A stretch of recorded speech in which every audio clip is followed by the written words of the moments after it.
السلام عليكم ورحمة الله تعالى وبركاته. أهلا بكم مشاهدينا الكرام في هذا الفيديو الجديد حول المنتخب المغربي ولقاء أنغولا.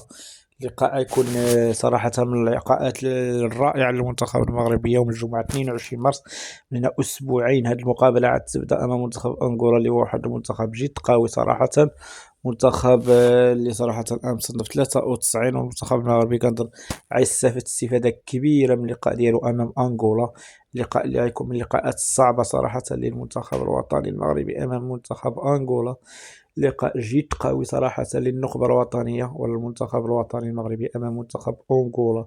من اللقاءات الكبيرة لا جدال ولا نقاش في ذلك أن مقابلة المغرب وأنغولا من المقابلات الصعبة والصعبة جدا للمنتخب الوطني المغربي أمام منتخب لانغول. منتخب لانغولا منتخب قوي صراحة إفريقيا، شاهدناه في كأس إفريقيا برز الإمكانيات ديالو صراحة من المنتخبات الصعبة المراس اللي ممكن تكون عند المنتخب المغربي. اللقاء ديالها أمام منتخب أنغولا هو لقاء ودي يجي في أجواء رمضانية رائعة في ملعب أدرار مدينة لاكادير. لقاء كبير، تعرفوا التشكيلة المتوقعة للمنتخب المغربي أو منتخب أنغولا واللي قوية تقدر تكون التشكيلة.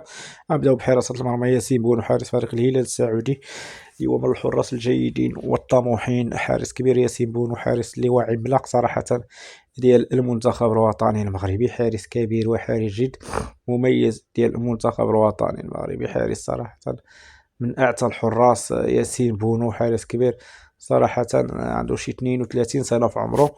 حارس صراحة جد متميز. الآن غنمشيو للخط الدفاعي وغنبداو باللاعب نايف أكرد لاعب ويست هام الإنجليزي، عنده شي 27 سنة، من اللاعبين الكبار ديال المنتخب الوطني المغربي. لاعب نايف أكرد اللي كيبقى بقيمة كبيرة في المنتخب الوطني المغربي، لاعب صراحة جد ممتاز داخل النخبة الوطنية وداخل المنتخب الوطني المغربي. اللاعب نايف أكرد اللي هو كيبقى من الأسماء الرائعة والكبيرة ديال المنتخب الوطني المغربي. اللاعب نايف أكرد كيبقى بقيمة كبيرة صراحة في النخبة الوطنية في المنتخب الوطني المغربي.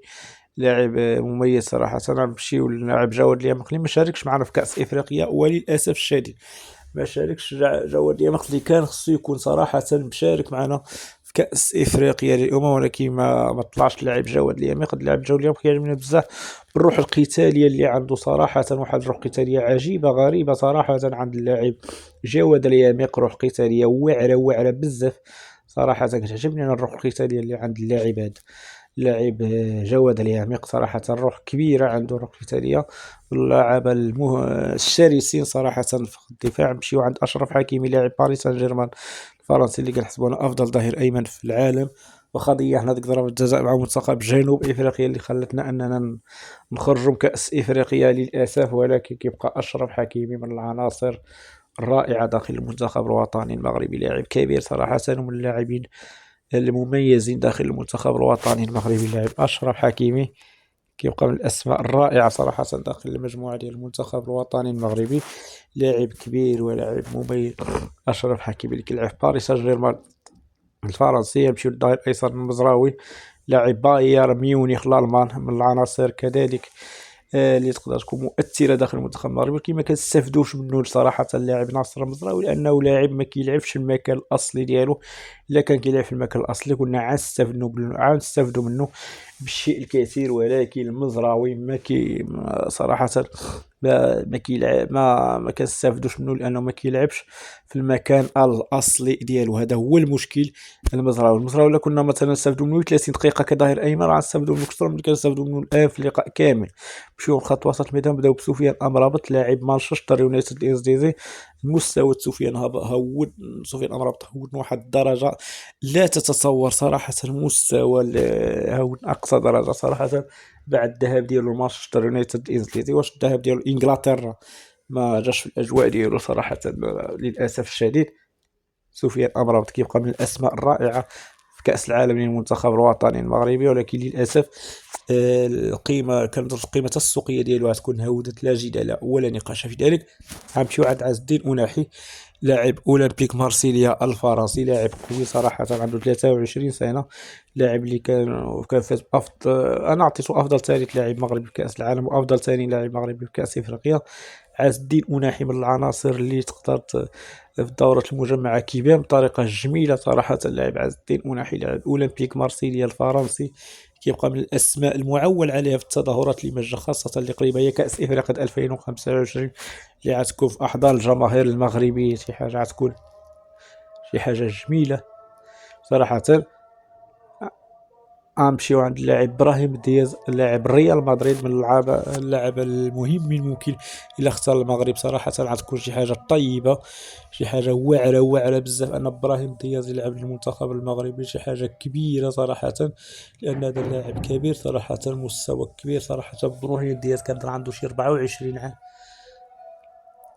ومن العناصر اللي تقدر تكون رائع صراحة في المجموعة ديال المنتخب الوطني المغربي، لا جدال ولا نقاش. غنمشيو عند اللاعب امين عدلي لاعب باير ليفركوزن. امين عدلي اللي هو من العناصر الرائعه داخل المنظومه داخل المنتخب الوطني المغربي، عنصر الاهميه ديالو كبيره صراحه في النخبه الوطنيه، واخا ما بانش بديك الوجه الكبير صراحه في لاكوب تاع لافريك او في كاس افريقيا، ما بانش بالمستوى الكبير، ولكن كيبقى امين عدلي من الاوراق اللي ممكن تخدمنا في المستقبل القريب للمنتخب الوطني المغربي، لا جدال ولا نقاش في ذلك. غنمشيو للاعب اخر في خط الهجوم بعد اللاعب امين عدلي، غنمشيو للاعب اللي شارك معنا في كاس افريقيا وكيفقد اللمسه الاخيره ما عندوش عبد الصمد الزلزولي لاعب ريال بيتيز الاسباني، لاعب اللي كنظن عنده 22 سنه، من العناصر اللي الشاب باقي يقدر على العطاء الغزير صراحه. اللاعب عبد الصمد الزلزولي اللي هو من العناصر اللي ممكن ينفع المنتخب الوطني المغربي كتير صراحة، ممكن ينفع المنتخب الوطني اللاعب عبد الصمد الزلزولي اللي هو من العناصر الرائعة. ممكن يكون في الموسم اللي فات فارق اوساسونا الاسباني اللي كان معار للولاد العام في ريال بيتيز، مع ماشي شي حاجة كبيرة صراحة فارق بيتيز، كونوا موضوعيين. نمشيو للاعب الياس حسني لاعب السد القطري، لاعب اللي عزز فريق السد القطري، كان معار كنظن معار هو لان في الموسم اللي فات كان فريق الرديف ديال باريس سان جيرمان، وهذا الموسم جبرنا في السد القطري. السبب ما عارفينش صراحه اللاعب علاش كيمشي للسد القطري، عنده 18 سنه. بزاف ديال نقاط الاستفهام صراحه، اللي قادر يجاوب هو اللاعب وكيل الاعمال ديالو صراحه، وفريق باريس سان جيرمان. هادو الثلاثي اللي خسر يجاوب. من السد القطري ما تقدرش تجاوب لان لاعب جبراته يمكن مزيان جابته صافي، ما عندهاش المهمتين، ولكن حنا كمغاربه ولاعب اللي ممكن يلعب مع المنتخب المغربي في السنين اللي ما جا، ماشي في المصلحه ديالو هو عنده 18 سنه ويلعب في السد القطري حاليا. المصلحه ديالو هي اوروبا وخاص الدرجه الثانيه ماشي مشكل، اهم حاجه يلعب في اوروبا وقطر وداك الشيء من بعد. اذا الياس حسني اللي هو من العناصر اللي ممكن تفيد المنتخب الوطني المغربي، لا جدال ولا نقاش في ذلك. هادشي اللي كاين. كنشكر جميع الناس اللي تبعوا معنا هذا الفيديو من الاول الى الاخر، شكرا لكم والى اللقاء.